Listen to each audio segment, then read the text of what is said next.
Summer signing number 3 complete as Max Kilman has been announced as the West Ham United player. 40 million, 7-year contract. What are you laughing at? I'd forgotten about Fodringham. I was checking my maths. Is that not the second time in 2 days that I've forgotten about Fodringham? Yeah, you've already had a row about Wes Fodringham. I gave you a row a couple of days ago about forgetting about him. Sorry, Wes, if you're tuning in. How dare you? How dare you forget? I am sorry, Wes. If Wes is by some miracle tuning into Hammer's chat, welcome to West Ham, and I do apologise, Wes. We did a case study on him the other day. We were looking at his bag of choice and bringing his goods to the training ground. He had his freebie, he had his Salvation Army bag, rocks up with his kit at the training ground. I like him. I like him. I hope he thrives at West Ham. Yes, our third signing today. Anyway, Wes isn't the only keeper because Kilman's here for 7 years. There you go, early on Saturday morning and they're coming out. Anyway, Kilman is done. No surprise. Well, actually, Gonzo, I think there has been a surprise because this news broke on Thursday and I remember it really well because we were recording a video at this time and it goes up on the forum channel tomorrow afternoon. So if you haven't subscribed to the forum channel, please do. Links in the description and all that. But at the end of that podcast, it was just after 1:30 and the news broke, West Ham have bid 40 million. 10 minutes later, the news was West Ham have had a bid accepted for 40 million. And about an hour later, it was Kilman's having his medical. I thought, hang on, West Ham have done really well here because it was believed we were going to make a third bid.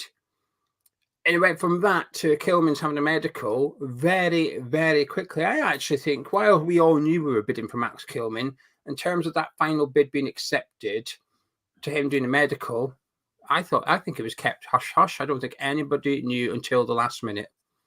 No, it's been the most widely known secret for quite some time, actually. We've only been interested in the guy for 2 years. I mean, this is a funny one, really, because he was linked with us extensively under David Moyes. I am taking a mickey now, but because I do think from this point onwards, we did get it wrapped up really, really quickly. There's I just think transfers are probably quite complicated. I think we're trying to do it as quickly as we can. I think we got Guilherme did as quickly as we could, even though that it's sort of from when it got serious to him signing took a couple of weeks. But that's trips back and forth to Brazil. Obviously not just for him, for Steidten as well. We found out when Guilherme had come over that Lopetegui had met him twice at his hotel and stuff like that. You've got to do the medicals and stuff like that. I don't think you can do a transfer in a day, you know. So I think we were doing this stuff pretty damn quickly, and it was really efficient as well. And it was interesting to read Kilman's statement where he spoke about meeting Steidten as well. And the reason that's important is clearly we do have this due process now, and in the same way that I didn't think Kilman necessarily would have met Steidten. Clearly he has, and it was Steidten out at an outline division. But in the same way, I didn't expect Guilherme to have met Lopetegui, but he did. Lopetegui had gone to his hotel. So these two are clearly working as a team to get transfers done. And I think it's showing. I think we are getting it done. And to get him done so early, I mean, really is announced on the third day of pre-season training. That's pretty damn good. Yeah, I completely agree. I think there's bits of evidence now of Lopetegui and Steidten working really closely and really well, but knowing each other's roles as well as their own, which I think is really important. It feels like there's a boundary there. They know what their boundaries are. You do this, I do this. Occasionally we'll cross over, but when we do it in sync with each other. And it seems to be working really well. Also with the Kilman thing, you have to consider the factor that there was a third club in Maidenhead who Wolves had to deal with. They had to negotiate that clause. Now put to one side where you think, Wolves have been a little bit of a bully boy flexing their muscles and whatever. They still had to negotiate with Maidenhead prior to agreeing to deal with us. So it was a bit of a complicated deal to some extent, but I feel like we got this one done pretty quickly.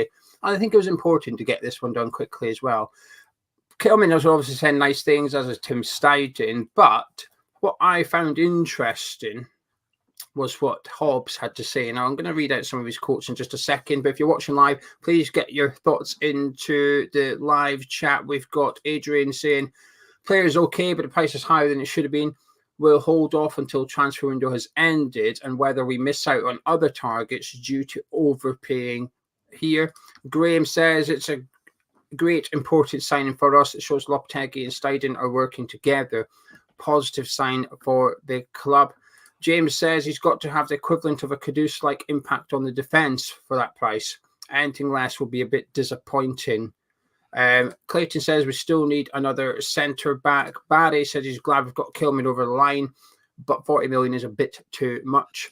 Kansas says he'd swap a Gerd for Todibo. A Gerd doesn't want to be here, and we'd get a quality defender without having to splash too much money. Alex's 7 years seems long for a 27-year-old. He's done all right, Kilman. He's got a good deal there, hasn't he? A 7-year contract, especially when Lopetegui's only on a 2-year contract. Yeah, but you can play to 34 as a centre back. I don't know if it's officially a 7-year contract. It's more likely, knowing West Ham, it to be 5+2 or 6+1. So it says on the club a 7-year deal. So, but they say that. Yeah, they do say that. So I'd imagine at least one of those years will be an option. I think you have to. There's no sell-on value with this guy, so I think you have to get his career out of him for that price. I mean, it is a high price. There's absolutely no doubt about that at all. But yeah, I don't want to be leaving this stuff till the end of the window. If that's his price, we've been criticised so many times for not playing a club's asking price. We did try and pay less. We tried the 25 million. It didn't work. We tried the, let's call it, we never know, let's call it 30 million plus a player. We tried that. It didn't work. We have paid a club's asking price, and we've done it reasonably quickly. So yeah, I think the sort of damned if you do and damned if you don't on this one, really. But we needed a player in. Defence was bloody awful last season, just at record levels awful. So this is important to get him in. Yeah. Right then. Mitch says very happy with this. Lopetegui bringing in a man who knows how he plays and what he demands. Any defender is better than what we had last season. Right, I want to just quickly shift to Hobbs, if you don't mind. Now, in case you're wondering who Hobbs is, Matt Hobbs, I think his name's Matt. Matt Hobbs, is the sporting director at Wolves.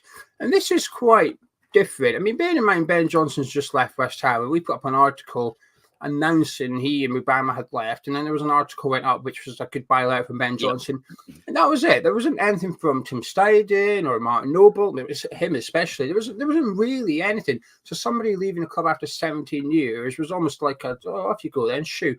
Kilman's left. Matt Hobbs, there's an article going up on Wolves' official website from Matt Hobbs, and it says it's bittersweet having brought Max in. Feels like a deal which works for everybody. We're getting a good fee and unbelievable return on investment. West Ham are getting a homegrown left-sided centre-back, and it's a good story for Maidenhead.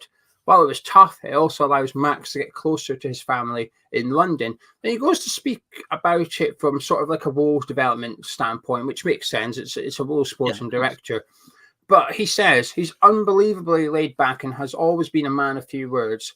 He had a tough couple of years personally, but the way he handled it and didn't let it affect him leaves you slightly in awe. He's someone you can't help root for. I don't know anyone at the club who would have a negative word about him. Maybe people will realise what he did on the pitch more now he's left than when he was here. And then he just goes on to say he remembers when he was there and about how all the different managers have influences. He said under Nuno, he went in and played well, but he would be taken out. He never moaned or knocked on the manager's door. He just got his head down every day. His attitude hasn't changed, but his maturity and stature has increased year on year.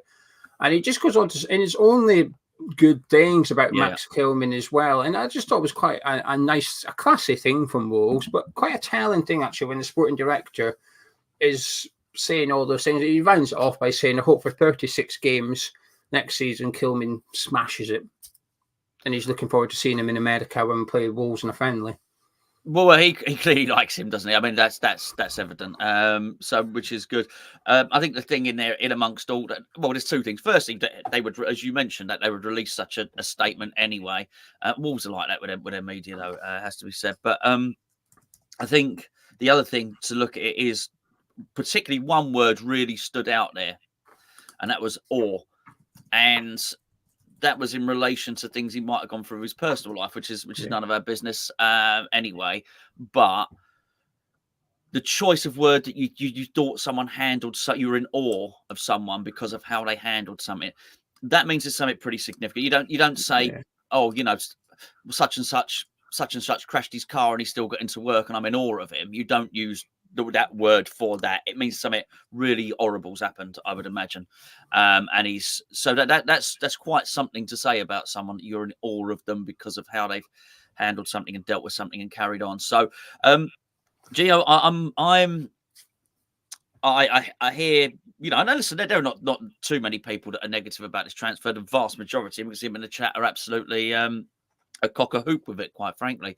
But I understand that people are reticent. I do think it is a little bit too much money, but I think it's what we had to pay as well.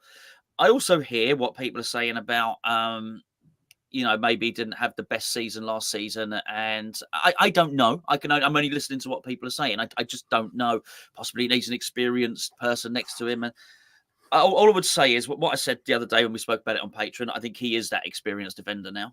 I think, of course, when he's learning his trade, he possibly needed an experienced defender next to him. No, he probably doesn't. He's probably 27 years of age. I'd also probably say that being a defence for Gary O'Neill is probably very different to being in a defence for Julen Lopetegui. And that in itself is also very, very different to being in a defence for David Moyes. So how he will be asked to perform next season will be very different to how he would have been asked to perform for Moyes, for instance, who did want him. I don't doubt that Moyes wanted him as well, by the way. There was enough interest there long before Moyes' job was even at risk. He was linked to West Ham before we won the Conference League, for goodness sake. So if we're going to be a defender in a possession-based team, I do think it's different to that sort of back to the wall where sometimes we'd only have 30% possession. And, we're basically West Ham last season, even when we weren't getting thrashed, we were probably still reliant on the goalkeeper being man of the match on a lot of it. And we'd do Patreon, Geo, and we'd look at the player stats. And Thomas Souček had done 7-headed clearances. And, even when we weren't losing, we were still getting battered. This is going to be very, very different. So I think the demands on your central defence are obviously different, to state the bloody obvious, different depending on what manager you've got. So I think, for me, I've sort of got faith that Lopetegui knows who he's buying. And we're buying the right defender to play in the right system. And, homegrown. I think it ticks so many boxes, this one. I think it decreases the risk massively. There's always risk with every transfer. I always say every transfer has a risk. It's up to the manager or head coach in this case and the director of football and so on to try and reduce the risk as much as possible through research, through scouting, through due diligence. Basically, do everything you can to make sure that this transfer will be a success. And then when you're there, do everything you can to make sure that that transfer is a success. And then when you're buying a player that Lopetegui's had previously, I think that reduces the risk of the transfer drastically because all those concerns or uncertainties over his character, there isn't any here. There shouldn't be any because Lopetegui knows him. So there's none attached to that aspect of it. In terms of him fitting the way the manager wants to play, there shouldn't be any concerns there either for obvious reasons. The risk attached to this transfer is pretty much nil as far as I'm concerned. The only thing is it's expensive, but Kilman signed a new contract at Wolves last summer, so he had a long-term contract. There was that clause in there as well.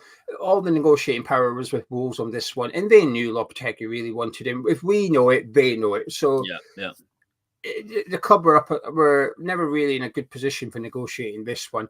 All right, let's see what you're all saying. Eddie says that it's a very uninspiring average centre-back overpaid. Garino thinks Philogene agent gets the award for the biggest hustle this window with his trip to Barcelona. Did you see that? I know they were interested in him. No, they're not. Oh, really? Well, we'll get back to Kilman in just a second. But for those that don't know, basically, Philogene, the Hull City winger who we're supposedly interested in, and Barcelona were linked to him. His agent was in the car park of Barcelona's ground having a photo shoot, and security removed him. Oh, that's brilliant. So he was there doing the whole, getting the photographers taking pictures of him. So it's like, oh look, Philogene's agent's in Barcelona. Maybe he's going to Barca. He wasn't. He was there doing a They're probably all right. They're probably all right for wingers, Barcelona. I'm thinking. The transfer window misses stuff like that. We don't get that anymore. Deadline day is no longer really a thing. There's no sex toys being slapped in the interviewer's face or anything anymore. We miss a little bit of activity. So that, I like it. Bring stuff like that back. Entertainment. Bring the entertainment factor back to the transfer window. Barry said, at least now we've got a centre-back that's actually good on the ball. Can only be a good thing. Paul's asking if he remembers correctly, did Kilman play for England, Gonzo? He did. At futsal. Hmm? At futsal. Yeah. He was a skillful player. He was playing the skills. He actually, there's some, if you've not gone and seen it, go and have a look. He's got some techers, the boy, that's for sure. So he was playing futsal, which is like the skillful five-a-side game of with a weighted ball. Yeah, so there you go. You can go check that one out.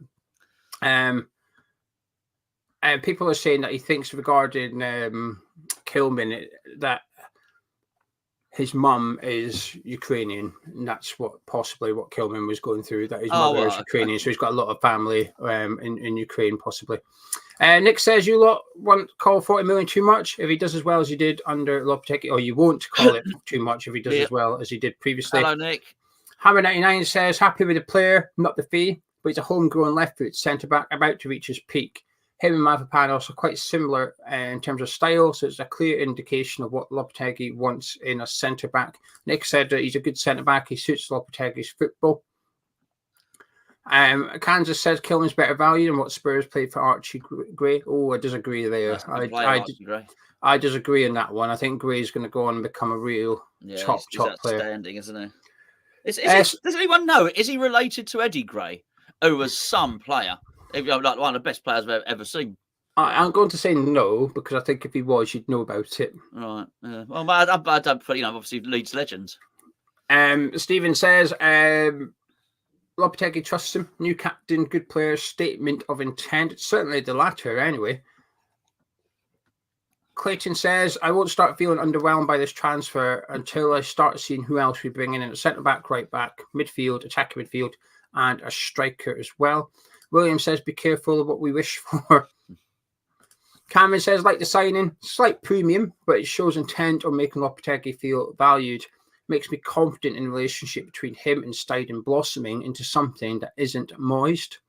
Headphone says, excited about next season. This signing feels like a statement signing. So it's good. A lot of people say that same thing. Beaton said, not a huge gamble, but an investment into Lopetegui. Yusuf says, brilliant signing, happy with the impact it could have, but how much funds do you think this leaves us with prior to sales if we sell anyone, and roughly how much after? We'll get onto that in just a second. David's pleased with Kilman. Iggy says Tim brought Lopetegui Kilman, so he now needs to go buy the fans a present as well. And we want Fofana. Sharky disappointed. You've not got your Cat Slater robe on. It's around. It's hanging around. It's just a little bit late. That's the Patreon breakfast show. Not everyone, by the way. It's a little bit late in the day for the leopard print bathrobe. User says, what a waste of our limited transfer budget. Leaves nothing for a top-class striker. Next up, that 30-year-old journeyman who's made of glass because it's all we can afford. Sam, thank you for the £4 super sticker. We can't see what it is. We're hoping it's nothing too rude. But thank you very much for £4. So West of the Cat. It's maybe a zoom out with like behind jail bars or something like that. Justice for the kitty. Danny says it's good business, great centre back, and apparently an even better human being. I like it. It's like the Moyes MOT without the Moyes MOT. Rudy says can't say he knows too much for 40 million. Has he ever been close to England squad? Apparently, he has been close. Apparently, he was close, and funny enough, he was close under Lopetegui. Was very close to making England squad. Ray's pregnant missus is watching in the kitchen. Can we give her a shout out? Hello, Becca. You're right. Hello, pregnant Becca. Make him Raymondo something nice, or just say it for yourself and let him make his own stuff. How old school is Ray? He's watching this while his pregnant missus is in the kitchen. Get old Ray. Go give her a hand. Go give her a hand. Chris said, according to Wikipedia, Archie Gray is the great nephew to Eddie. Ah, there you go. There you go. Paul says, decent player is Kilman. Lot of the reported budget. Not keen on double-barreled Southampton player either. They've already mugged us off with a 5-yard sideways passer in midfield. He won't even say his name. Clayton says, not sure I feel the same about Kilman being a statement signing. He's not a current international or special player, just an average centre-back. Hope I'm wrong. I think it's a statement signing because it's backing the new head coach with a 40 million. I think that's a statement, not necessarily look who we've signed. It's more look who we're backing. Yeah, and I also think, to be fair, I don't think there's a lot of clubs, Premier League clubs, aside from the big boys, who are going to be spending 40-odd million this season on a player. So I think that in itself is, even just spending. So many clubs have to sell. So many clubs are selling, right? Even just spending is something. So I think that's pretty good as well. I think this boils down to something that we've made. The 3 signings we've made. Wes, the 3 signings we've made. You've got to look. So let's say with someone to strengthen the goalkeeping department. But we brought a young, promising player, one of the world's young, promising players. Okay. And then we bought a first teamer. I think this was important. Can we improve the team? We had to improve that defence. You know, we didn't have a massive problem scoring goals last season. We scored some nice goals, and lots of them from different areas of the pitch as well. Don't get me wrong, I still think we need a striker. I'm not saying that. But the team needed to be improved. And this is it. And I know there'll obviously be some people that say, I'm not sure if this does improve the team. I'm pretty damn sure it does. There's no doubt about it. That was the worst defence in West Ham's Premier League history. So it needed reconstructing, and I think it will probably continue to do so. Yeah, I agree. I think it goes straight into the starting 11. Max says, nice little signing. As for how much money we have, Steidten said in press conference, the board have done well, and we have money to spend without necessarily needing to sell. Paul K. Park says, don't know why people are going on about the money. Nobody knows the real budget, and I'm sure Tim will know what he's doing. Good signing. Looking forward to more. Nick saying over 7 years, it costs us 5.7 per season. Slightly incorrect. You can only do it over 5 years, Nick. It's been limited to 5 years because of Chelsea, because Bowley started signing players on 8-year contracts and spreading it over 8 years. So it's now a maximum of 5 years, regardless of what length of contract they're on. So it'll be 8 million per season, assuming that's how it'll hit the accounts, 5 million per season. Adrian said most clubs are selling, and it's a buyer's market. Makes our price negotiations even worse from our side. Well, yeah, yes and no. I think you've got teams that don't want to sell almost because of it. You've got these teams that want to, like Wolves, like Everton, like Newcastle, are possibly looking to sell one player for big money to help fund their purchases. So I think we had 2 things. We either pay the money and get this job done, and it is how I look at it. It keeps the manager happy, and that's a manager who we know once he gets unhappy, buggers off, right? I think it does that. It stops us worrying for the whole rest of the transfer window and taking it to like close to deadline day, and the risk of that is actually we end up with Zuma and a Gerd, and I think that's a really not a prudent course of action. And just going back to what Sat said, Pocky Punk there, Steidten will know what he's doing. And so will Lopetegui. They'll know the transfer budget. They're not going to suddenly sign Max Kilman and go, oh right, well let's have a look in the purse. What we got? Oh cracky, we got no money left for anyone else. They'll have planned this out. They'll know that it's affordable, and they'll know there's money there or the strategy to buy other players. So I think we just run a lot of risks if we don't get this done, and there's no guarantee we go and sign anyone else anyway. And look, we're bidding for that Todibo, and possibly even, as rumours suggest, offered Zuma and a Gerd for Todibo, but they're going to sell him for 40 million. So if you go and buy Greaves or someone like that, or one of the younger centre backs from the Championship, are they necessarily going to go straight into the team? Are you saying that improves the first team? I think if you want a proven Premier League centre-back, maybe there are others that are cheaper than 40 million. There probably are, but works with Lopetegui. I think there's a lot of boxes being ticked here. Hammer Crow says there's always a premium on English players, but our defence has been shocking, so an upgrade was needed. I thought Kilman spoke really well in an interview with Anton. Now it's time to go and get a striker. Ray says surprised at the mere comments about Kilman. We badly needed a decent centre-back to replace Ogbonna. Decent choice in his opinion. Mark says we've got a good 22-year-old Brazilian defender who come into the squad. I'm not sure we'll see Luziao, truth be told, Mark. Yeah, I don't want to speak ill about it. Yeah, but I've seen him live, and he wasn't the best West Ham defender on the day. Let's put it that way. Yeah, I haven't seen him live, but I've seen plenty of clips of him in games where he's played 90 minutes, and he's never really stood out. And I think when you're at that level, if you're going to make it, I think you will stand out. And I think some of our players do. He's just not really. Yeah, I thought Forbes and Casey were both better than him, if I'm honest. Yeah. Of course, Forbes has gone on loan to Bristol Rovers. Bristol Rovers. I couldn't remember which Bristol it was. The left Not the one or the right one. Not the old cities. Hey, I call it that anyway. Anyway, right, we'll start wrapping this up in a second. Andy said he's looked very average.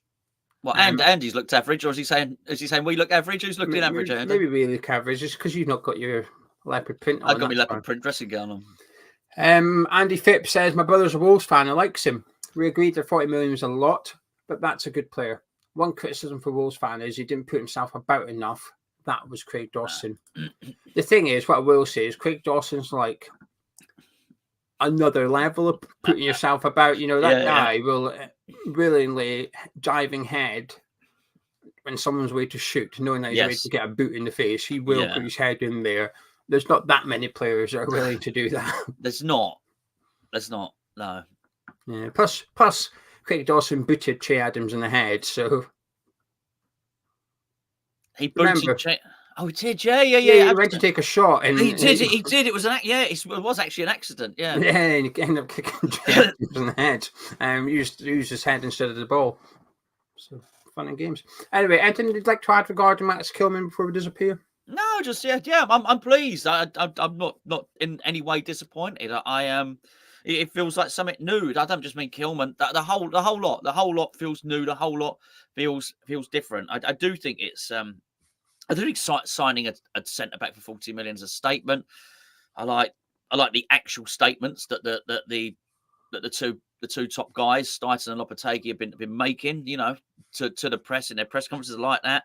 I like the pursuit of Luis Guilherme.